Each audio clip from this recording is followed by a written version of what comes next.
sahabat, selamat datang di podcast Figura Pertanian Inspirasi Penggerak Nusantara. Saya Duliat yang akan menemani Anda untuk menjelajahi dunia pertanian. Sahabat, dewasa ini siapa sih orang yang bisa hidup tanpa internet? Jawabannya mungkin hampir gak ada ya. Semua sektor dalam kehidupan kita, baik itu sektor kesehatan, pendidikan, dan lain-lain, termasuk juga sektor pertanian, juga mengalami akselerasi yang sedemikian pesatnya berkat teknologi internet ini. Nah, untuk sektor pertanian sendiri, saat ini teknologi digital dan data untuk meningkatkan efisiensi, produktivitas, dan keberlanjutan usaha tani, atau seringkali disebut sebagai pertanian digitasi pertanian semakin akrab di telinga kita. Nah, bagaimana teknologi ini bisa merubah cara petani untuk bekerja? Apa tantangan yang harus dihadapi? Untuk itu, saat ini kami telah mengundang narasumber yang inspiratif dan sudah hadir bersama kita saat ini. Beliau adalah Profesor Dr. Paul Benjamin Timotius. Selamat pagi, Prof. Selamat pagi. Nah, sebelum kita ngobrol-ngobrol dengan Prof, saya akan memperkenalkan dulu secara singkat riwayat hidup beliau. Nama lengkap Profesor Dr. Paul Benjamin Timotius, lahir di Bandar Lampung pada tanggal 28 September 1962. Masih muda ya, Prof ya? Semangatnya masih muda. Nah, saat ini beliau adalah dosen pada jurusan agroteknologi dan menjadi guru besar di bidang fisiologi benih. Beliau menamatkan sarjana pada program studi agronomi jurusan budidaya pertanian Universitas Lampung pada tahun 1986. Kemudian pendidikan master beliau diselesaikan pada program studi agronomi juga di Departemen Agronomi Institut Pertanian Bogor pada tahun 1991, dan program doktor beliau diselesaikan pada Departemen Art and Science Hiroshima University, Jepang pada tahun 2022. Nah, selain sebagai seorang dosen 2002. Oke. Baik, sebagai seorang dosen, beliau pernah menjadi tenaga ahli kajian kerentanan masyarakat pada Yayasan Konservasi Wesi Putih atau YKWS, dan juga di Mitra Bentala ya, Prof ya.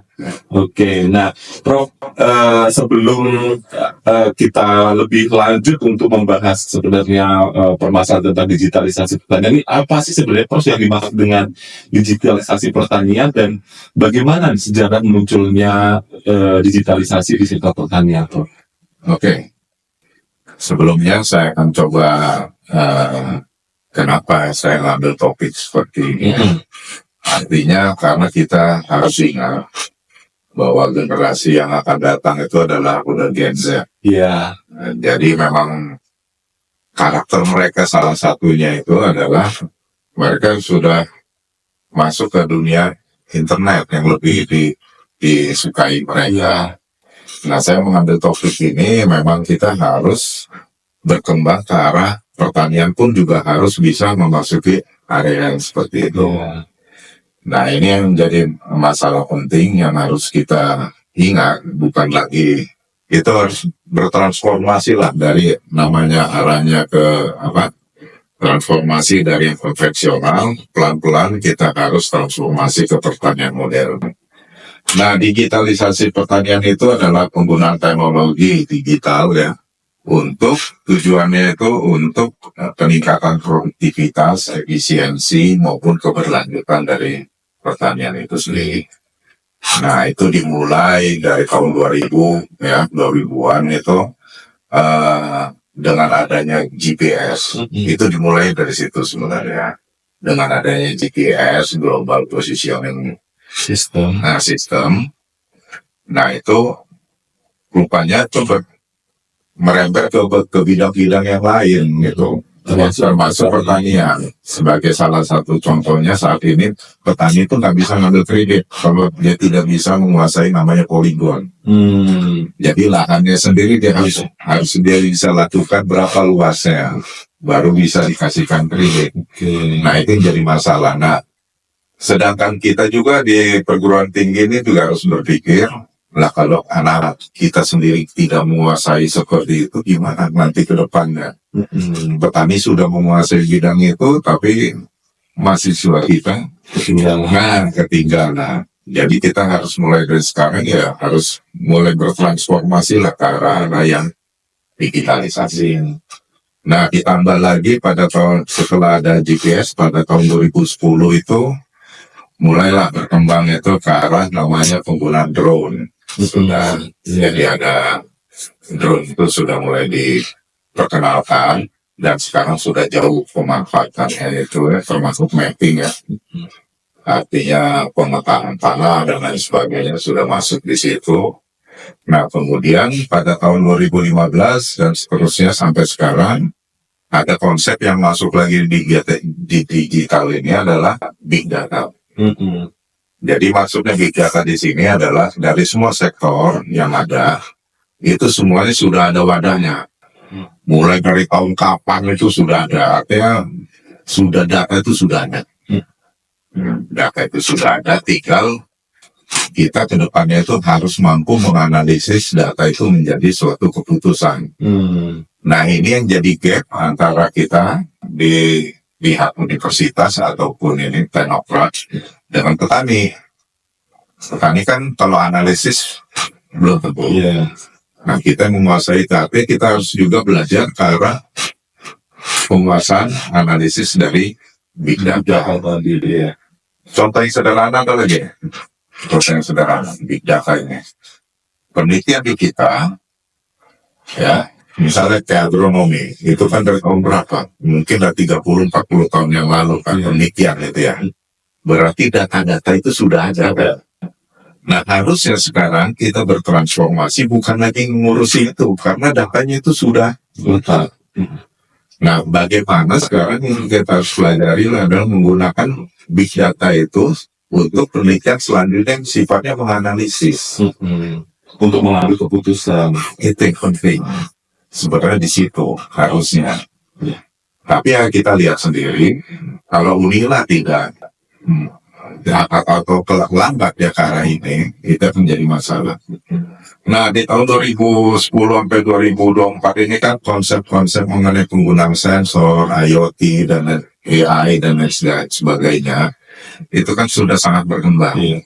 Bahkan muncullah pertanian, namanya pertanian presisi. Berarti kita mau tidak mau ke depannya akan mengarah seperti itu. Tenaga kerja akan semakin sulit. Kenapa semakin sulit? Karena kalau kita lihat secara data BPS, petani sekarang kan umurnya tuh tua. Nah, itu yang jadi masalah. Kalau enggak ini kita mulai bergeser ke arah pertanian presisi jadi masalah ya. Kalau pertanian presisi itu kan kayak di negara-negara maju kan dia pertanian cukup satu. Semuanya mesin yang bergerak dan itu sudah diantisipasi oleh kementerian kita kan sebenarnya. Makanya sekarang sudah masuk ada aturan-aturan atau permentan yang keluar ya 259 itu tahun 2020 itu kan mengenai penggunaan IoT dan lain sebagainya Untuk pertanian presisi. Nah, untuk pertanian presisi berarti kan kita harus juga perguruan tinggi khususnya Unila harus juga bergerak ke arah seperti itu. Kalau IPB saya rasa dia sudah bergerak dari beberapa tahun yang lalu itu karena seperti ini. Nah, kemudian data-data lain dari big data ini misalnya seperti data-data iklim yang dulu tidak dilirik orang sekarang jadi butuh. Apalagi dengan adanya perubahan iklim. Nah, itu udah jadi sangat dibutuhkan. Jadi memang kita ke depannya juga berarti kayak laboratorium itu yang dibutuhkan nanti ke depannya yang laboratorium dasar sifatnya. Seperti apa ya? Nah, misalnya kayak di ilmu tanah ya, itu misal untuk pengujian itu aja sifatnya pengujiannya deh. Karena itu akan menjadi konfirmasi, alat konfirmasi. Misalnya alat digital ini, dia akan ngecek seperti ini. Apakah sesuai dengan yang kalau dikonfirmasi, kalau nilai. Itu aja hanya sebagai alat konfirmasi. Dan kita bisa mengukur akurasi dari teknologi digital itu kalau sudah terkonfirmasi dari dasar tadi ya, Prof ya. Nah, semakin ke depannya juga teknologi sensor pun ternyata akan semakin maju, akan semakin lebih spesifik karena mengikuti ini. Kalau sekarang kan katanya mahal Pak, itu benar karena kita nggak ada yang mau mengembangkannya. Jadi dia tetap mahal loh. Tapi nanti ke depannya akan jauh lebih murah kalau orang itu semakin berinovasi, dia akan membuat alat-alat yang semakin spesifik dan kebutuhan yang spesifik juga. Jadi memang saya sengaja mengambil topik ini salah satunya itu artinya mengingatkan kita bahwa ke depan ini bahwa generasi yang akan masuk ke dunia pendidikan itu adalah Gen Z. Gen Z udah jelas berbeda dengan generasi kita ya baby boomers maupun milenial itu udah jelas berbeda.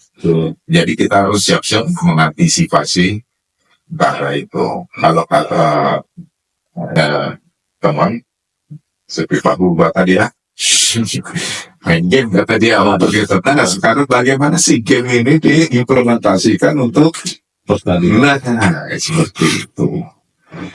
Nah ini salah satu juga untuk merangsang minat generasi muda yang berminat. Nah kalau ada seperti itu mungkin mereka oh ya juga di pertanian ada juga kok dan tidak berbeda dengan di fakultas teknik ataupun ini.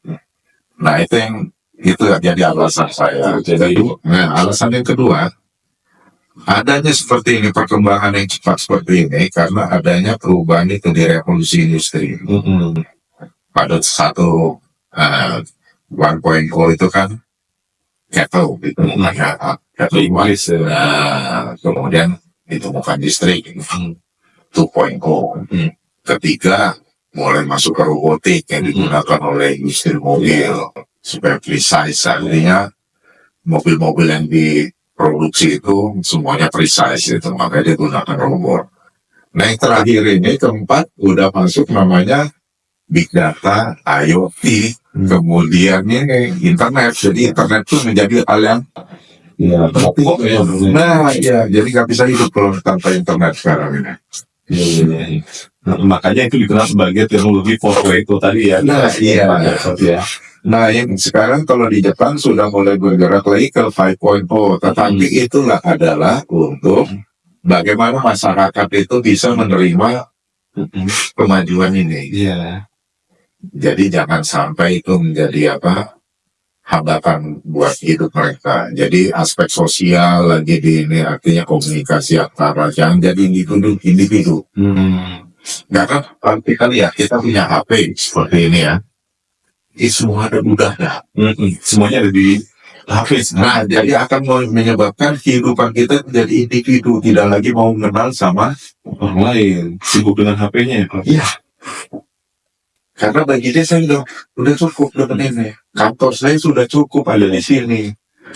Apapun yang saya butuh saya dari sini aja. Saya tidak perlu lagi berkomunikasi atau berinteraksi dengan orang lain. Nah ini di revolusi 5.0 itu diutamakan masyarakat itu dikembalikan lagi untuk siap menghadapi masalah ini dan dia tetap bisa berinteraksi satu sama lain. Nah itu diharapkan. Kalau nggak itu kebablasan kita. Dan ini 5.0 ini sudah mulai di Jepang ya, dan tidak lama lagi mungkin di kita juga harusnya. Jadi teknologi semakin maju, tapi kita juga harus mengantisipasi aspek sosialnya. Jangan sampai itu menjadi ketinggalan. Nah kalau ini karena kalau kita lihat sekarang ini kan masih sebenarnya mata kuliah ini ataupun pembelajaran ini kita juga sudah masuk, tetapi masih masing-masing ya sifatnya. Harusnya ini tadi hal yang penting yang harus saya ungkapkan ya.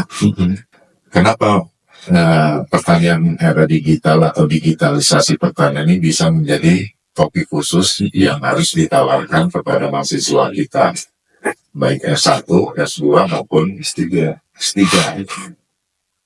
Nah itu yang ini ya, harus yang lebih penting bagi kita bagaimana kita harus mengembangkan itu. Ke manfaat dari kita menggunakan ini sebenarnya itu banyak manfaatnya, baik dari petaninya sendiri ya, kemudian dari pemerintah juga, dunia swasta ya dalam hal ini yang memiliki inovasi itu, kemudian akademisi. Nah akademisi ini sebagai pengembangnya itu bukan ide dia ataupun apapun yang dia miliki itu yang bisa dikembangkan, nanti dibantu sama teman-teman yang bisa menyusun prosesnya. Dan IT biasanya. Dari IT ataupun dari orang-orang yang menguasai ilmu komputer, karena mereka yang akan menerjemahkan ide kita menjadi bentuk proses. Iya. Nah, bagian elektro akan membuat chipnya atau apanya yang Instrumennya. nah untuk sebagai wadah itu bisa menjalankan itu. Untuk menerjemahkan ide tadi. Nah, itu. Nah, harusnya ke depan kita udah ke arah ini. Apalagi kalau generasi milenial itu sangat penting itu harus menyesuaikan keadaan seperti ini. Jadi yang misalnya kayak saya udah ketinggalan bagi saya udah ketinggalan kayak gitu ya. Karena cepat benar ini perkembangan semakin cepat. Kemudian juga kita yang keteteran, jadi kita terpaksa harus tetap mengikuti mereka. Terus catch up gitu. Iya, kalau kayak itu mau profesor siapa susah nanti akan berkembangnya. Iya. Apalagi kalau gaptek ya, nah lebih berat lagi. Contohnya gini, banyak masih kawan-kawan juga ya aja sulit ya. Apa itu sulit? Pakai siapa? Oh iya, oke. Yang itu kenyataan, ini kenyataan. Itu yang saya lihat ada gap. Nah, sedangkan mungkin anak-anak Pak Durya atau anak Pak ini pintar mereka, gampang sekali dia, cepat sekali dia bisa beradaptasi dengan teknologi yang baru. Nah, di sini pesan saya itu sebenarnya bagaimana kita itu bisa mengarahkan mereka itu untuk bisa menerima atau mengadopsi teknologi-teknologi baru yang sesuai dengan bidang yang dia ambil. Nah, sebagai contoh tadi saya sudah cerita juga masalah teknologi informasi dalam pertanian. Saya terus terang saya pakai misalnya yang membantu saya itu dari Yoko. Tapi saya minta ke mereka itu tolong ajarkan ke mahasiswa saya itu yang sekarang ini augmented reality dengan virtual reality. Maksudnya itu tuh menggairahkan mereka gitu. Jangan ada kesannya pertanian itu kok cuma tinggal zaman. Nah, tua ini. Kalau mereka bisa mendapatkan itu, mudah-mudahan terbuka gitu rasanya bahwa ini nggak ada seperti ini. Nah, kembali ke pertanian digital ini karena memang sudah sesuatu hal yang nggak bisa kita hindari dengan kemajuan internet. Itu saja ada sih, oke. Iya, itu nggak bisa. Yang ada, mampukah kita beradaptasi dengan kemajuan seperti ini? Sehingga kita masih bisa juga mengawasi generasi-generasi yang berikutnya. Nah, juga perguruan tinggi harus peka terhadap perubahan ini. Jadi nggak bisa lagi mengandalkan yang apa yang kita buat sekarang lakukan. Iya. Ya bayangin aja saya dari dosen di sini tahun 86 kan masih sistemnya itu masih kurikulum yang lama ya. Nah masih seperti yang itulah. Nah sekarang udah kemajuan seperti ini. Mereka juga sering berkata bahwa ya kalau data mah sudah ada di sana pemumpukan N dulu. Dari tahun kapan udah ada gitu. Sekarang kita kembalikan ke diri kita. Apa kita bisa melawan ChatGPT? Kita kan AI. Iya. Nggak bisa. Dan orang-orang itu tahu, bukan dia nggak tahu. Iya. Tahu. Yang ada kan bagaimana bahwa jangan nanti ke depannya dia hanya mengandalkan itu. Iya. Betul, Prof. Ini mungkin kayak zaman dulu kita dilarang pakai kalkulator gitu ya, Prof ya. Iya. Tapi ternyata kan keniscayaan tuh orang mempermudah. Ya, mungkin sama juga seperti ChatGPT ini kan hanya tools untuk mempermudah. Dan tetap harus ide, cerita, dan pemikiran itu dari kita ya, Prof ya. Benar. Supaya dia paham gitu. Kalau ChatGPT jawab ini dia paham apa yang dijawab sama ChatGPT itu. Itu yang lebih penting. Gitu. Tapi kadang-kadang ya itu. Ya maksud saya gini. Kan kalau kita kasih tugas pakai ChatGPT. Iya. tapi belum tentu paham apa yang dijawab. Itu masalahnya. Karena cuma apa yang dikasih ChatGPT itu di copy paste aja. Iya, penting saya menyelesaikannya. Tapi kalau kita tanya balik, kamu mengerti nggak apa yang Nah, di samping itu, nggak bisa lagi kita mengatasi ChatGPT ini. Kenapa? Karena hakim dikatakan apa yang dijawabnya itu benar. Iya. Nah, ke depannya makin gila, saya bilang. Lebih maju lagi itu. Udah bukan hanya hal yang spesifik, mungkin ke depannya. Itu Bisa diselesaikan oleh ChatGPT ya. iya. Jadi seolah-olah nanti perguruan tinggi itu nggak penting. Karena semua sudah ada. Tanya apa aja bisa dijawab. Itu masalahnya. Nah, makanya kita yang harus bisa beradaptasi dengan keadaan seperti itu. Nah, Prof, sejauh ini apa peran strategis yang bisa diambil oleh perguruan tinggi dalam rangka pertanian digital ini, Prof? Ya, jadi gini, salah satunya itu adalah perguruan tinggi harus bisa menerima kemajuan yang ini. Dan banyak sekali perubahan toolsnya atau apapun. Sebenarnya perguruan tinggi udah tahu. Iya. Nah, oleh sebab itu perguruan tinggi juga bisnisnya itu secara akademik harus menyesuaikan itu. Udah nggak bisa dari lab-nya ya. Seperti lab-nya harus juga ada lab-lab yang harus. Iya. Apapun bidangnya harus ada ya. Nah, iya, pasti ada. Bagaimana kita mengambil data, misal dari big data itu, kalau kita nggak punya toolsnya, ya kan? Kalau kita sebagai pengguna, kita harus belajar bagaimana menganalisis data yang sudah tersedia. Tapi coba bayangin kalau kita ke depannya itu, ya pakai hukum, ya. Nah, dia kayak gitu kan ya. Nah, padahal sebenarnya dengan adanya sekarang itu udah ada jawaban kayak gitu. Jadi gimana kita ini sekarang kayak paradoks saja. Nah, ini juga menjadi batu pikiran untuk kurikulum selanjutnya. Nah, kalau kita lihat kurikulum ya memang ada beberapa perguruan tinggi itu sudah menerapkan hanya digital ini masuk dalam suatu mata kuliah khusus. Nah, mana aja itu Prof yang sudah menerapkan. Nah, terutama saya tidak spesifik itu mana, tetapi mereka itu yang jelas sudah mengantisipasi ke arah ini. Nah, sebagai contoh kayak gini, ya, bisa jadi dimasukkan ke dalam kurikulum kita. Itu bisa, ya. Dasar-dasar kan sudah ada, tinggal kita pengkayaan kurikulum juga. Ya. Salah satunya dengan digitalisasi pertanian ini. Nah, misalnya gini, kuliahnya itu pertama, misalnya dasar-dasar mengenai digitalisasi pertanian, gitu ya. Kemudian Internet of Things, masuk ke analisis data melalui dengan menggunakan big data.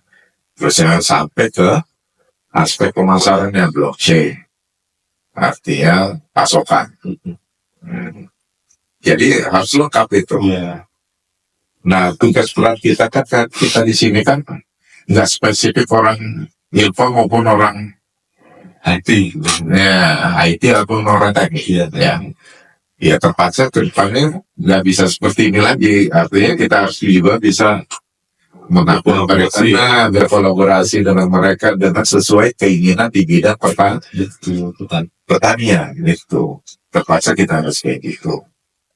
Kedepannya itu harus gitu. Nah, kemudian bagaimana mengintegrasi dengan apa yang mereka dapat selama ini. Misalnya di bidang agronomi, pengukuran misalnya seperti sensor ya, sensor dari IoT untuk pemantapan tanaman. Sudah bisa kalau gini. Sedangkan dasar-dasarnya waktu dia belajar di budidaya ataupun agronomi, dia kan udah dapat di awal. Oh, kalau diberi pupuk ini tingginya sekian. Nah, sekarang kita bisa menggunakan itu dengan IoT untuk pemantauan itu. Kemudian, kalau di ilmu tanah, misalnya analisis data tanah dengan teknologi digital, itu juga bisa. Bahkan beberapa alat yang pengukuran NPK aja sudah ada ya, alat digital. Digitalnya ya. tanpa melalui lab tanah kayak gitu. Dan bisa jadi lebih presisi. Nah, itu yang tadi saya bilang, lab tanah tetap perlu untuk sebagai konfirmasi. Alat ini sudah sensitif apa dalam menganalisis ini. Semakin mendekati, semakin bagus alat itu. Nah, kemudian diproteksi, dia bisa menggunakan drone untuk melihat Serangan. serangan apa itu seberapa luas. Itu juga bisa. Kita juga bisa menggunakan data-data iklim di mana daerah serangan itu yang sporadis, ya kan itu. Itu semua udah masuk ke digital semua itu. Nah, kemudian untuk ekonomi pertanian, bagaimana dia bisa membantu petani itu menyediakan wadah yang bisa menjual secara online atau apapun. Kalau kami di agronomi, kami ngembangin itu namanya pengabdian secara online.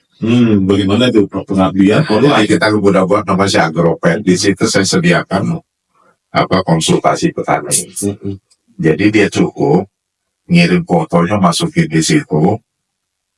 Ya, saya punya gejala seperti ini Pak, atau apapun lah. Ini gimana? Nah, tinggal kita bawa ke ekspornya di sini. Siapa yang cocok, dia yang menjawab itu. Nanti dia akan baca di situ aja. Nah, itu yang saya pengennya ke depan itu pengabdian itu seperti itu. Jadi lebih efisien, biaya juga. Lebih efisien biaya juga, kemudian juga bisa mencakup lebih luas target sasarannya. Bisa seluruh Indonesia itu. Iya. Saya bisa seluruh Indonesia. Ya, memang itulah keuntungan yang menggunakan digitalisasi ya, Prof. Dan dari yang Prof Paul bilang tadi bahwa memang kayaknya hampir tidak ada domain yang nggak disentuh oleh digitalisasi ini, Prof. Semua itu.